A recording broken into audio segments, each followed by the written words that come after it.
أهلا أهلا، راح أعلمكم طريقة خبزة الشوفان اللي دايما كل ما صورتها تسألوني عن طريقتها. في الخلاط أضيف 4 ملاعق شوفان وأضيف موية تقريبا نص كوب وأخلطه وأصبه في صاج غير لاصق مدهون شوية زيت وأصب عليها الخليط وأساوي.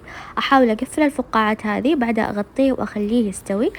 خبزة الشوفان تاخد وقت شوي عبال ما تستوي، مو زي الدقيق الأبيض. المهم بعده أقلبه على الجهة الثانية وأضغط عليها شوي شوي وراح يبدأ ينتفخ معاكم.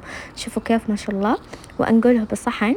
واليوم حبيت أكله بجبن كريمي ومربى توت. هذا الميكس خطير خطير، لازم تجربونه. ألفه رول وكذا صار جاهز، وأكيد راح أسوي معاه قهوة أكيد. قلت أتفنن لكم بالآرت وكذا، بس طبعا قاعدة أصور أكيد ما راح يزبط. كنت حاسة والله قلبي كان بيقول لا تصوري، وأصلا ما طلع شي بالتصوير. مو مهم، أهم شي القهوة كانت طعمة يمي يمي.